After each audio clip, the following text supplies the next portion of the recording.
This Torah class is brought to you by TorahAnytime.com.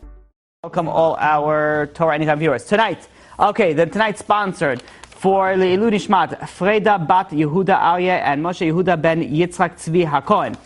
Tonight we're also learning for Lefuah Shlema to Yecheskel Ben Tzila, and also there is a, if I remember correctly, there's a 24-year-old man who was lost, I guess you could call it, in Canada for quite a few days, a Jewish person. And so hopefully, B'ezrat Hashem, this class should go that they should be able to find him and everything should be okay. The person's name is Shimon Alexander Ben Chaya Riva. Okay, let us begin. So Pesach is coming up.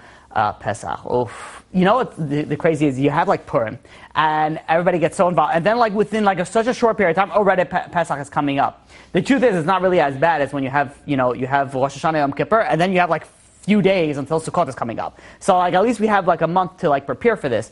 But one of the things that after Purim I was thinking about it, I was like, what am I going to speak about? Like we have about a month of it now. Should I go continue my current series, which is on what are we speaking about in this class? Thursdays we're talking about 13 principles of faith, right? So should I continue about that? Should I talk about? And I decided that I want to start a mini series. We'll see how far we get to it on the 10 makot, the 10 plagues. We did. We spoke about it. So last year, 2 years ago, I think it was 2 years ago. Almost 3 probably. Some time ago, a while ago, we spoke about the hidden story of Pesach, which I strongly recommend people, going through. I did it in 3 classes. I really ran through it. So what I want to do this series is go through only the 10 plagues.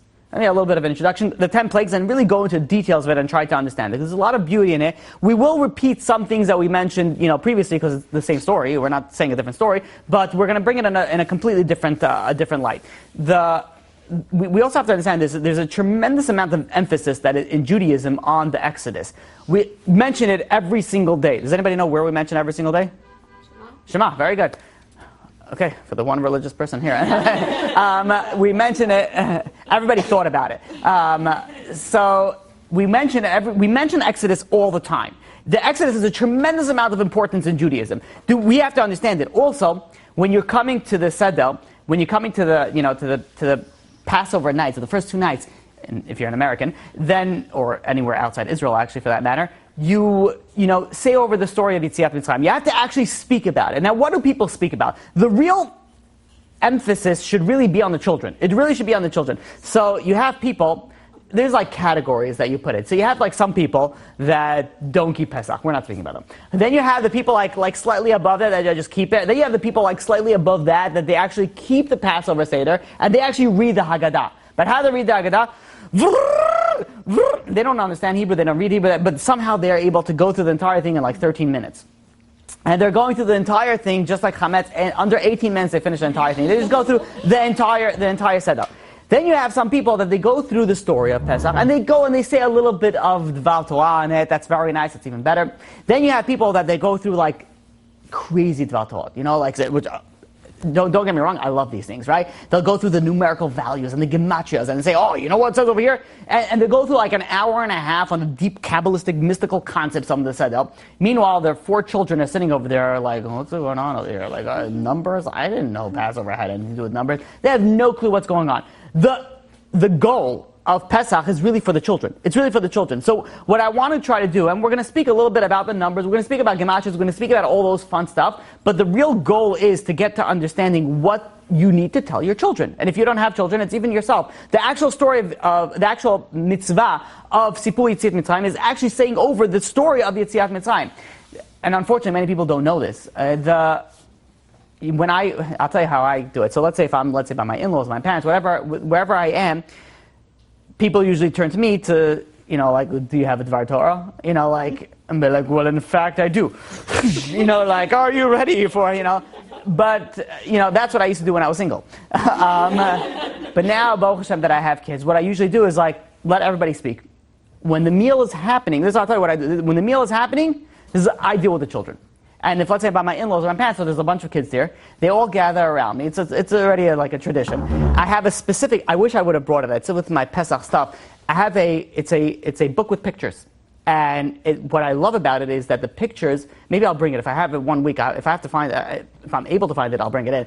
It's the pictures of the 10 plagues, but it gives you with midrashic details, with a lot of details that you don't never. If you just look at it and you never understood the real story of Yetziat Mitzrayim, you'd be like, okay, this guy did a lot of extra details. But what I found is so fascinating is that they put so many details in it that only somebody who knows all the midrashim, all the Kabbalistic behind it, they're able to understand it. So what I do is I usually show it to the kids, and I go through while everybody's eating. Me and the kids, we have our own situation going on over there, and I go through the plagues. Right, so the first night I do, let's say, the first few, and the next night I do the final. I break it up.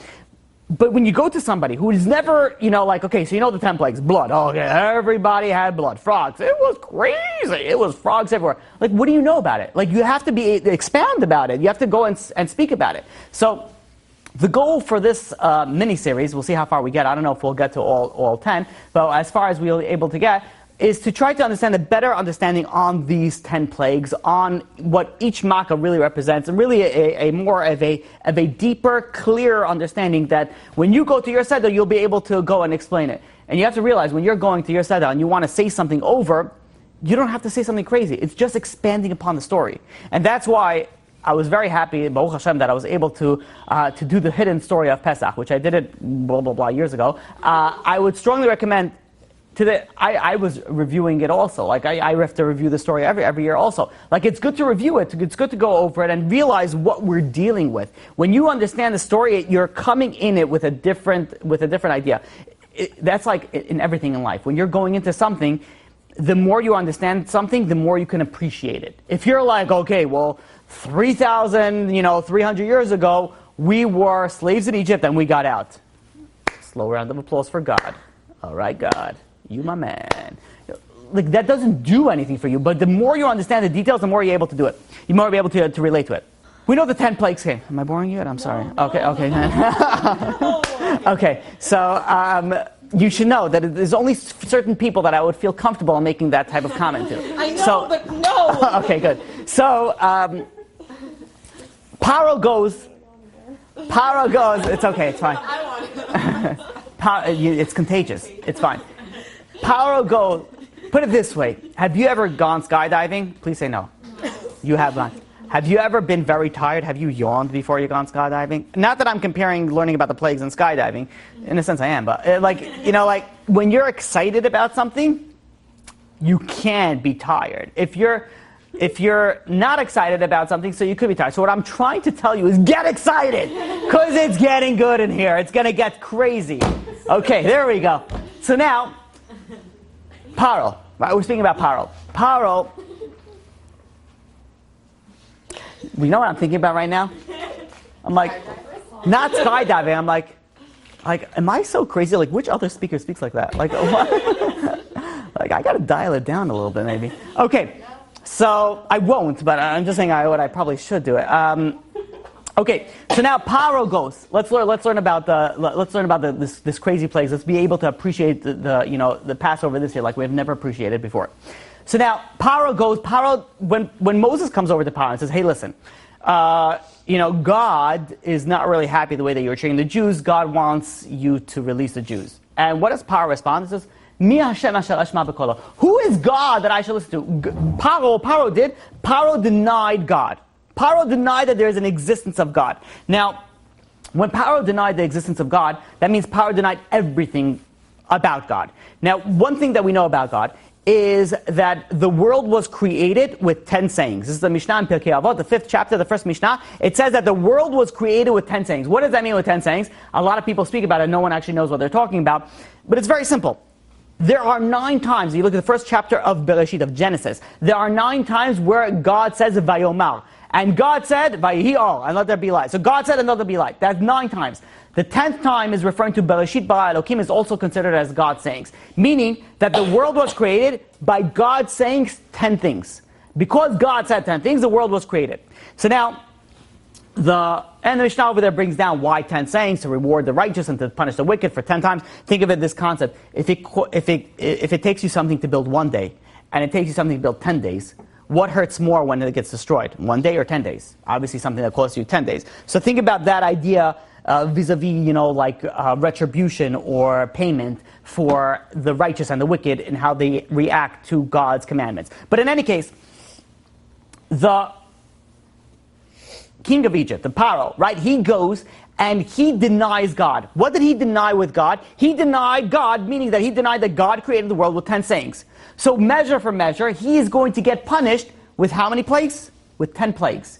10 sayings, 10 plagues. And each saying, which we're going to go through it Kabbalistically, each saying corresponds to one of the plagues that Pharaoh denied.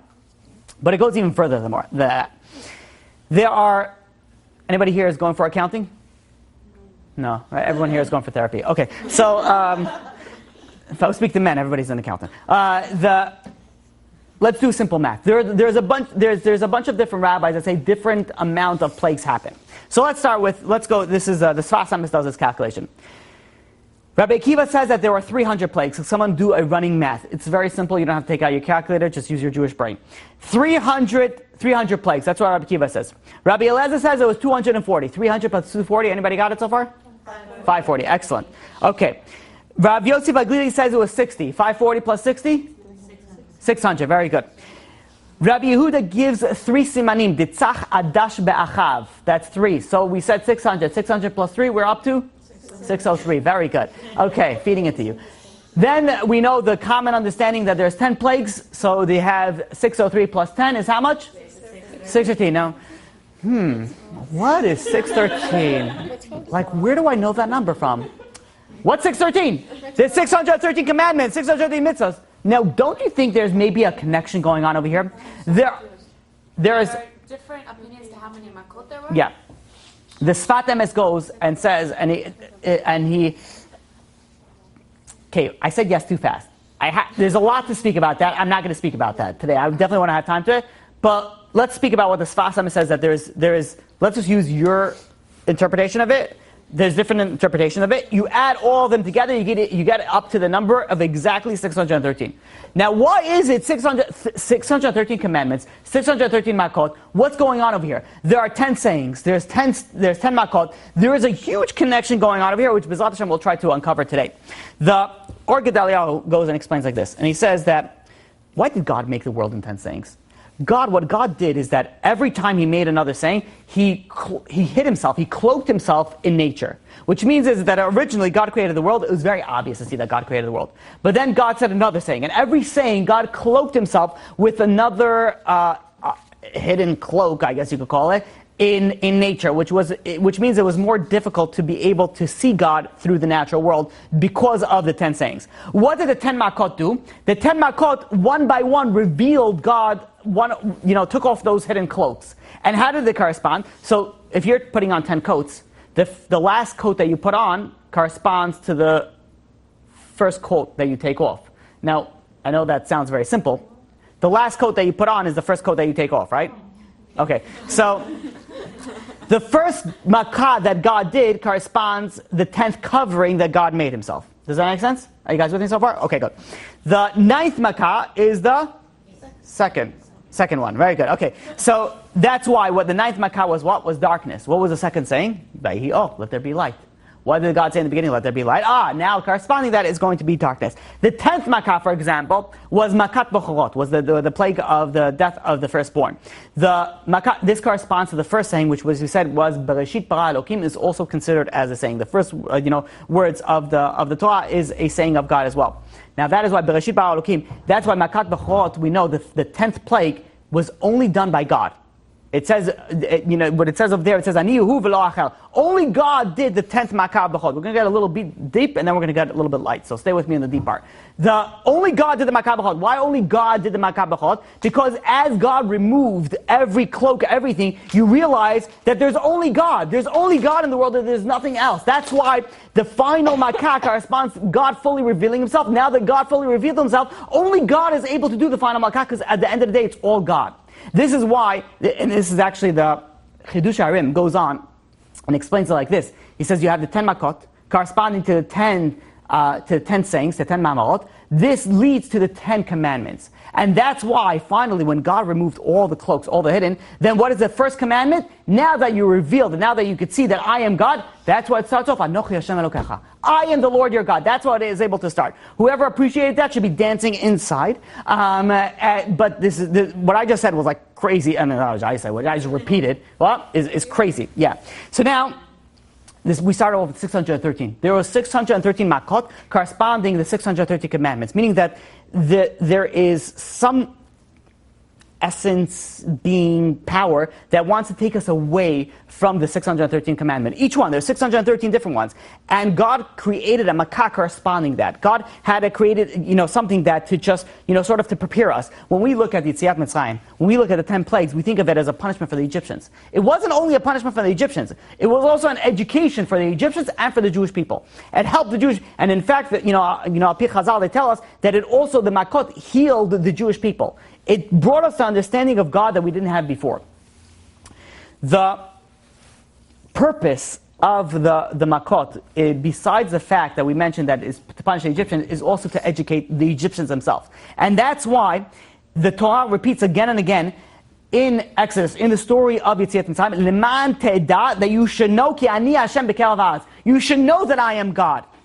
Generally, you have to believe, you have to do that. When the Jews and the Egyptians, after this whole scenario, this whole plague situation went through, they knew that God existed. There was a clear understanding that God existed. Now the Malbim, this is beautiful, this is crazy. The Malbim goes and categorizes the 10 plagues, into categories. We know Ditzach Adash Be'achav. Whoever doesn't know what I just said, that's an acronym for the 10 plagues. So Dam Tzadei Akinim spells out, you take the first letter, it's Ditzach. It's Dalet Tzaddik and Kuf. And each one spells out, it's an acronym for the 10 plagues. But more than that, more than it's an acronym, it actually separates the plagues. There is plagues 1 through 3. Then you have 4, 5, 6. Then you have 7, 8, 9. 10 is its own category. There are 3 sets of plagues, and the 10th one is in its own category. Says the Malbim, what are the 3 sets of plagues? The first 3 sets of plagues, which is 3 times 3 is 9. The first 9 plagues is there to prove that God exists. The 10th one is there just to get the Jews out of Egypt. That's the first 3 plagues. So we're going to go through it, one by one, and how each one proves one. The Ramban, Nachmanides, goes and on Exodus chapter 31, verse 16, says that there are many types of hertics. There are many types of people that don't believe in God. There's levels of different beliefs and understanding of what God is. So you have category number 1, that God never created the world. You can even say God never existed. One of those atheistic type of people.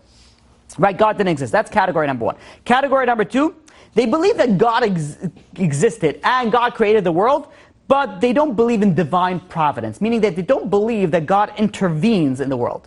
God created the world, made the world run on itself, and then he steps back. That's category number 2. Category number 3 is that God, he may have created the world.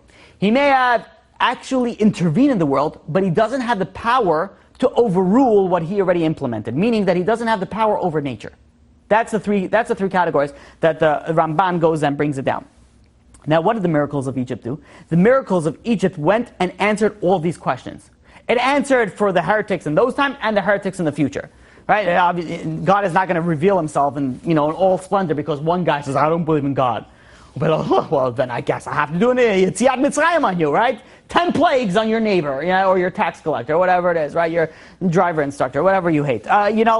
People, you have to realize that this is emphasized so much in Judaism because this is the foundation of understanding that God exists. That's why we constantly repeat it every single day. We're constantly reminding Zecher Yetziat Mitzrayim, Zecher L'Maaseh Bereshit. We're constantly repeating these things because this is the foundation of everything. And if you're going, you're saying blood, like there's blood, there's frogs and kinev, and you're just having, you get those little puppets, if you want to spend $400, right? And you get those little puppets, and you're going and you're acting out. That's amazing, that's great. But do you know what you're acting out? Do you know what's going on over here? There's so much hidden stuff going on in each plague that we really have to uncover it in order to understand it. So the Malbim goes and explains like this.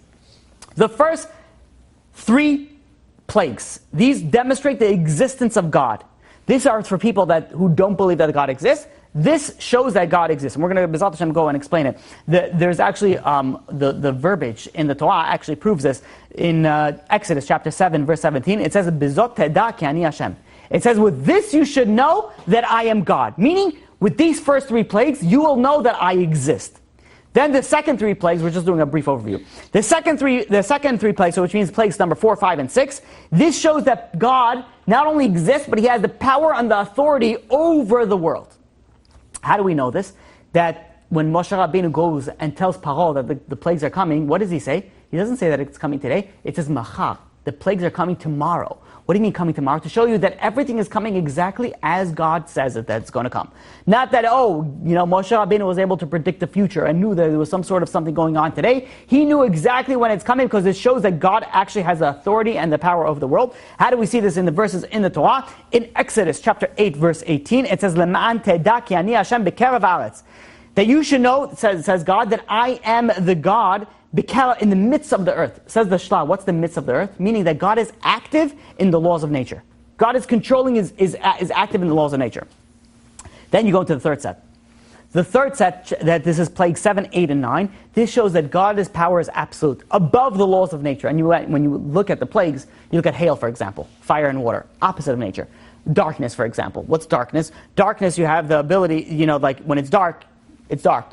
But this darkness was different. You aren't able to move in it. Like God actually manipulated nature to the extent that shows that God had the power over nature. And this is what we see in the pasuk in Exodus chapter 9, verse 14. Teda, you should know, ki en kamoni b'chol haaretz. There is none like me like all the land. Meaning that there's no other God or any other powers like me in all the land. So what we did was we broke up the plagues into three sets. The first three prove that God exists. The second, the second set of three, so 4, 5, and 6, this proof that God's authority, and the final three, minus the 10th plague, this shows that God's power over the land. Now we can understand the different concept. Almost finished the hard stuff, and then we're going to get to the fun stuff. We know that the way the work does like this. Moshe Rabbeinu went, and it went like this. There was 3 sets of plagues. For the first 2, he warned them. So, for example, plagues 1 and 2, warning. Plagues 3, no warning. 4 and 5, warning. 6, no warning. 7 and 8, warning. And so on and so forth. The first 2 warning, second 2, the last one not. The first 2 warning, why not? Because after you warn somebody twice and they're not going to listen, you don't have to warn them again.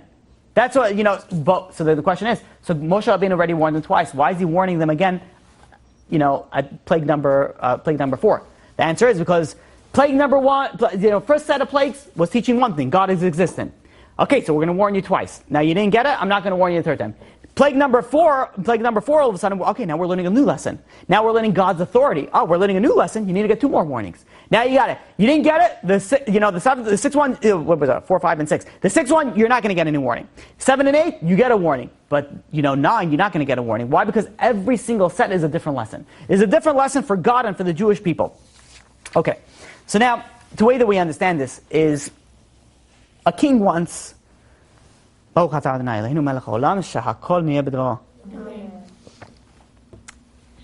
king once sent a servant out, and he sent the servant out to get him fish. The servant comes, and he brings a fish. It gets cooked. The king, smells it, tastes it. It's a rotten fish. The king says, "Are you kidding me? You brought me a rotten fish?" He calls the servant in who purchased it, and he says, "You have a choice. You have 3 options to choose from for your punishment. You're going to get punished. Number 1, you eat the fish. Number 2, you get 100 lashes. Number 3, you have to pay 100 gold coins." So the slave is thinking, he says, "You know what? Lashes, let me eat the fish." He says, "Give me the fish." They bring him this big fish. He takes one whiff, he almost passes out. He's like, "I don't know how I bought this fish." Have you ever smelled fish? Have you ever smelled a rotten fish? Probably not. But fish itself has an odor. Let's just leave it at that. Imagine what a rotting fish smells like. So he takes the smell. He's like, his gag reflexes are like kicking in, and he's like, "You know what? I'm going to go through it." And he goes and he starts plowing through it. He's like chugging it down, just like your mother made you eat your vitamins. Like chugging everything down. Like he gets halfway through, and he feels like he's going to pass out. He's like, "You know what? I can't." He's like, "I'm sorry." He's like, "You know what? Like, my dear king, can I switch?" He's like, "What do you want to take as next?" He says, "Give me the 100 lashes instead." So the king says, "Fine." Get the 100 lashes. Call the lashes guy. So the lashes guy. Right? The lashes guy comes in and does his stretching, and he starts lashing the guy. 1, 2, 3. He gets to 55, and the guy's like, "I can't go on anymore. It kills me so much." He says, "You know what, my dear king, do you mind if I do one last switch?" And the king says, "Yeah, you want to pay? You pay the fine." The guy says, "Fine." He pays 100 gold coins. Now, if this guy would have been smart, he would have started right away, and he would have just paid the 100 gold coins. Why did he have to eat the fish, and then go through the lashes, and then go through that? That's what Pharaoh went through. Had Pharaoh been smart, he would just let the Jews go. Just figure it out that God is going to get his way. Just let it go. But what? No, he didn't. He's like, okay, no, he's going to be stubborn. So what happened? First, he ate the fish. How did he eat the fish? His land was contaminated with blood, frogs, and lice. That's his land became contaminated. Then he decided, you know what? Okay, fine. Then he got flogged. He got the malkot. He got hit. That was with beasts, with the plague, and with boils. And finally, he figured out, like the guy, he says, you know what, let me just pay it off. Let me just pay the thing. He lost, this is where Pharaoh lost all his property. The last 4 plagues, with the hail, he lost all the property, destroyed. The locusts ate everything. The plague of darkness, where the Jews were able to find out all the hidden, secrets of the treasures of the Egyptians. And finally, he actually lost, his firstborn, and then he lost his slaves, the Jewish slaves. We see from here a very, very important lesson. Don't run away from God. Because at the end of the day, God is going to get what God wants. So many times in life, and this is a lesson for each and every single one of us, God sends us lessons. God sends us reminders. God sends us these like spurts of lightning. They're like, hey, maybe don't do this. Maybe do something else. God sends us this like thing. I get every now and again, I get, let's say people that ask me about evil eye. And how do I get rid of evil eye? I was dealing with a few this week. And I usually tell everybody the same thing. I'm like, why are you worried so much about evil eye? Are you keeping Shabbat? Are you keeping kosher? Are you doing first? If God is sending you punishments, there's a reason for it. Maybe you should fix the way that you're doing. Maybe you should change your actions. No, the first thing we want to do is we want to change our mezuzot, and we want to go on the easy stuff. Evil eye. Let's pay some Kabbalist to sprinkle some magic water on me, and I'll be healed so I can continue going and living my life. No, maybe you should stop for a second. If God is sending you sign, you cannot say, okay, I'm not going to listen to it. The signs are just going to get louder and clearer to you. What you want to say is God, I get the point. I don't need the signs anymore. Don't be like Pharaoh, who'll be like, well, maybe I could do this. You can be like the guy who says, let me eat the fish. And then, all right, fine, you eat the fish. And then you're going to be like the guy that says, all right, let me get the hits. And then you can be the guy that just pay the fine immediately. Just say, okay, God, listen, I know what I need to do. Let me just skip to the end. Let's avoid all troubles. This reminds me of I'm going to botch up the story, but there was a guy who was working on his belief in God. And he was on a boat. And the boat capsized and it sank. And he was holding on to this little raft. And he's like, God, please, I trust only in you. Please go and please help me. An hour goes by and there's a rescue boat that comes by. And the rescue boat goes and they see them. You're like, you're rescued, come on. And the guy says, listen, I'm dealing with God right now. God is going to send me somebody. I don't need you. I'm dealing with God. God is going to take care of me. The guy says, you don't want to come? He says, I'm not coming to you. I'm trust fully in God. And the guy says, you're crazy. And the guy refused to go on the lifeboat.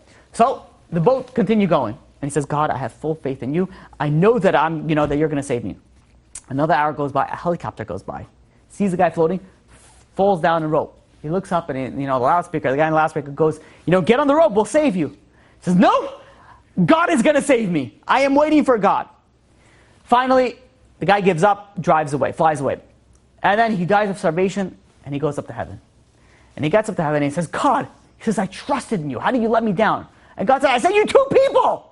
2 people. Right? I sent you 2 people. This will be better. I sent you 2 people. He says, why didn't you go and do it? Be like, no, I was waiting for God. There are many times that we look for God and God is there, but we choose not to see it. Don't be like Pharaoh who doesn't see God. Be like somebody who's able to say, you're able to, there's a very fine line where you could see God in everything in your life and you could see God nothing in your life. You have to know which side of the equation that you lie on. God is constantly going to be there for you. But the question is, are you going to notice it or are you going to not? So that is one lesson that we learn from it. The Ben Ish Chai goes on and it says, why do we have 10 plagues? Why couldn't it be 1 plague? Could have been 1 plague. God could have made the plague of blood just last forever. Eventually would have destroyed the Egyptians. Why did it have to be 10 plagues? So the Ben Ish Chai goes and says that, imagine there's 2 guys walking down 2 different paths. One guy goes and he finds 10 grand in one shot. And he's ecstatic. He loves it. He's so happy. Thank God, Shtabach Shemo, everything. It's amazing. There's another guy walking another path. He finds $1,000 10 times. Which guy is happier? The second guy. Why is the second guy happier? They both came to the same conclusion. The second guy came, he had that happiness 10 times. So the reason why God made 10 plagues as part of 1 plague is, well, at one point it was a measure for measure, but at the second point it was a punishment appreciation also for the Jewish people to realize who God is, and also for the Egyptians, who God is, who you're dealing with, when you're dealing with God. Do we have time for this? Maybe we'll have time for this afterwards. Okay. There's a midrash, there's a beautiful midrash, and says, how did God go and make these plagues? We think these plagues, there's nothing random about these plagues. Everything is so meticulous, so perfect, it's so beautiful. But there's a midrash that goes and says that the order of the plagues are very similar to the pattern of, let's say a king goes and it wants to capture a certain rebellious city, country, whatever, estate. So what is the process that a king wants to go and overcome let's say a walled city that they're trying to take? What's the process that they go? So number one, first, what he does is the king sends his troops and they lay siege on the entire land. They put the troops all around. No one comes in, no one comes out. And what they will usually try to do, if the water source is from outside, they block the water source. Because if they block the supply of water, eventually the people are going to dry out, and then they're going to have to come out.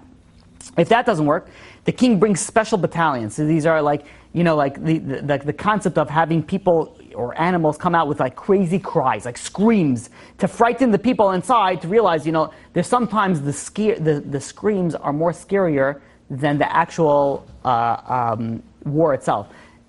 I don't know if you ever, learned about ancient war, but it used to be sword-to-sword battle, sword-to-sword combat. And the way that it used to go is when people would go and fight, they would scream on top of their lungs.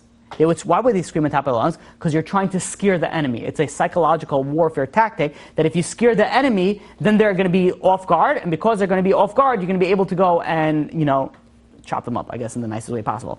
The certain nursing home facilities, if let's say a patient is in bed, and let's say the patient is a patient that may fall off the bed or may be a fall risk, meaning that patient's not able to walk, they do something. They put an alarm on the bed. Does anybody know what I'm talking about over here? Yeah. They have a sort of a weight, sensor on the bed. That when the second the patient gets off the bed, the alarm goes off. Now, when the alarm goes off, so hopefully, if you have a competent staff, the staff runs up, says, no, you got to stay back in bed. It's sort of a way of making sure that the patient's still in bed. What's the benefit of having this? And I'm not going to go through the whole, the whole topic of it. It's very interesting.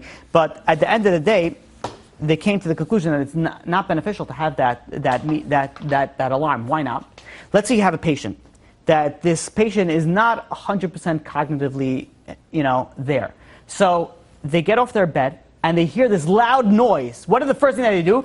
They lose their balance, and they're going to fall because they hear this loud noise. So this is counterproductive on having an alarm. And then actually CMS, actually came out that it's not beneficial to have alarm in these types of facilities. So slowly, nursing home facilities are going away with these types of with these types of bed alarms. But what's the concept? That when you have a loud noise, you get shocked. And when you get shocked, and even, I remember when I was younger, so, I don't know if anybody over here, you have house alarms. And sometimes the house alarms, go off for no reason. When you hear a house alarm, so in my house growing up, the alarm was right near my bed. So my room. So my room was right there. So it was so loud, the second that you hear alarm, you wake up and then you freeze. I don't know what to do, I'm just 3, what am I supposed to do? You don't know what, it's so much noise. The concept of alarm is a scaring sound. That's what they used to do. They used to bring like noise. Noise was a very important tactic in warfare, because if you have noise, it scares the people, they shock them, and then you're able to take advantage of that shock. So that's the second step of what an army does, try to go and besiege a country. Number 3, if they persist then they go with archers and they shoot clouds of arrows into the city. And if it doesn't work, they bring these types of mercenaries that go and they destroy the livestock, destroy the food source. If that still doesn't go, they use some sort of chemical warfare that they're able to destroy the remaining livestock in the plague. If that still doesn't work, then they throw the catapult boulders into the city, like huge rocks they throw into the city. When they throw into the city, hopefully that will scare the people to come out. If that still doesn't work, they bring battering rams. Are you guys familiar with what battering rams is? Okay, better. You know, guys know it's like this huge tower where they have this like. They try to basically knock down a wall. So it's like, imagine you take this tree and you just shave off everything. It's like a long wrecking ball. Yeah, it's like it's like a wrecking ball, and you just go up and you try to. Besides that, it's a tower, so they're able to shoot arrows, whatever. It's it's ancient warfare tactics. So if that still doesn't work, they go and they send in troops, and they go and they arrest the people, the rebels that are going and they're refraining from capturing the city. And these prisoners, where they're held in a dark dungeon. And finally, if there's still pockets of resistance, what they do is they execute the leaders. That's what they do.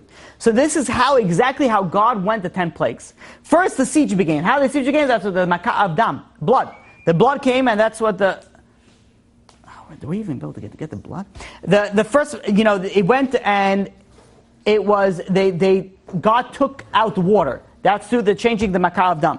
Afterwards, they brought a lot of noise. What was the noise? The frogs. The frogs was the noise of it. Since there was still resistance, God sent lice. Lice are like they penetrated the Egyptians' bodies like arrows are penetrating the body. That still didn't work, so God sent wild beasts, and pestilence, devil, to injure the Egyptians and also to kill their animals. After that, God went and God attacked the bodies of the Egyptians with actual blisters and hailstones, which also attacked the Egyptians and their property. Following that, he sent locusts, which overwhelmed and subjugated the entire land. And then he trapped them in darkness, and finally killed his firstborn. The same way that a king takes over a country, God went and God took over Egypt. The Abarbanel goes and brings down a verse in Proverbs, in Mishna, chapter 24, verse 17. It says, when your enemies fall, al tismach. Don't be happy when your enemies fall. Now, why should you be happy when the enemies fall? Now, so explains the Abarbanel. The Egyptians deserve the punishment. They were very, very mean, rude, disgusting, ugly, whatever the terminology you want to use it, people. They were very bad to the Jewish people. But at the same point in time, the Egyptians suffered a lot by the plagues.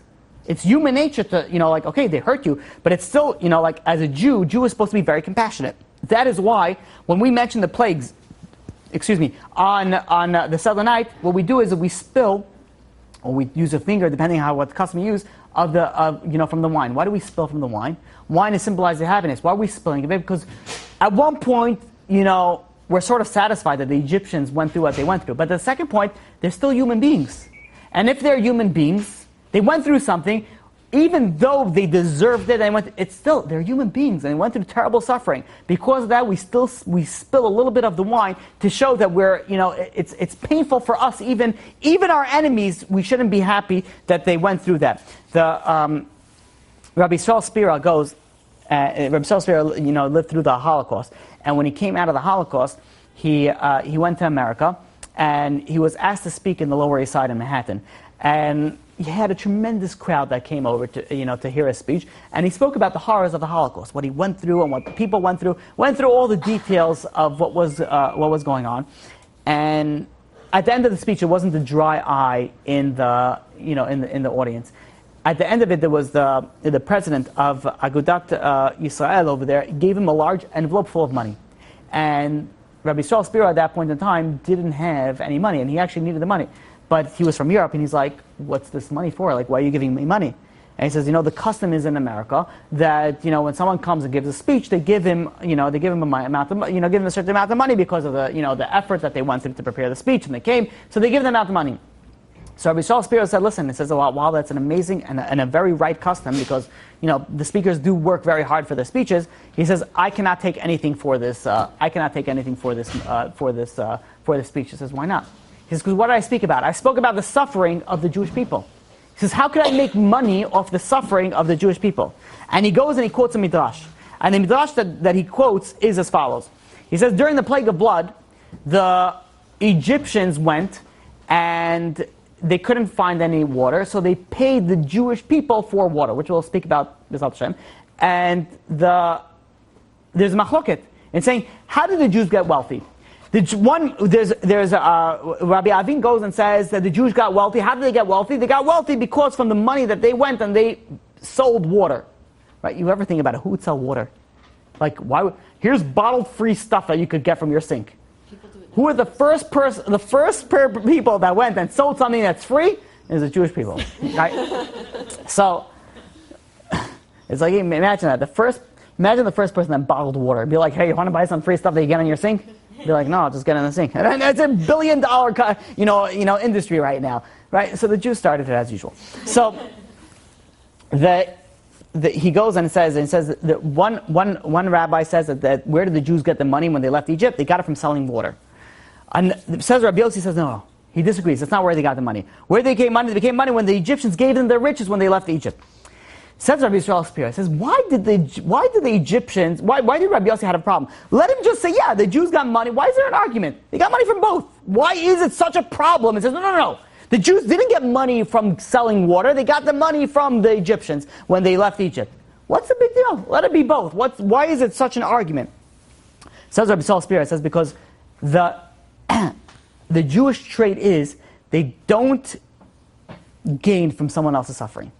Somebody else is suffering, the Egyptians are suffering, the Jewish people don't gain. That is what Rabbi Yossi, that is how Rabbi Yossi goes and his concept is. It says a Jew does not gain from somebody else's suffering. So says Rabbi Yossi, says, how could you give me money for something? I'm speaking about the Jewish people, the suffering that they had. He says, for that I can't take any money from it. So we see over here, when we're going through the 10 plagues, we're appreciating it, but at the same point in time, God's creation was suffering.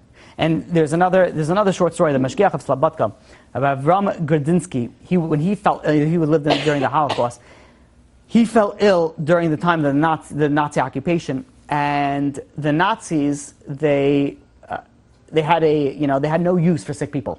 They had no use for healthy people either. But I'm saying, they had definitely no use for sick people. So they told the doctors, don't do anything for them. Just let them be. So when Rabbi Avram went and he had his final encounter with the students, he was crying. And his last speech to the students, he says, by the way, you should know that I'm not crying because I'm going to die or because of the suffering that I have. It says, the same way that you bless God on the good, you should bless God on the bad. That's the way they're supposed to do it. He says, I have no problem with that. I can bless God on the good. He says, but what am I crying for? He says, I'm crying for the Nazis. He says, why am I crying for the Nazis? He says, the Nazis, they are created b'tselem Elokim. They are created in the image of God, which means they represent something. But they're acting so subhuman that they're destroying their tselem Elokim. They're destroying their image in the God of they created. He says, for that I'm crying. So for the fact that they're so subhuman, they're acting in such an animalistic feature that they destroy their human nature in them. And he says, that is the reason that I'm crying. This is why we go. And every time we say one of the makat, we spill a little of wine because it hurts us. At the end of the day, yes, the Egyptians got what they deserved. But at the end of the day, they are human beings, and it's difficult. So we spill a little bit of wine. You've just experienced another Torah class brought to you by TorahAnytime.com.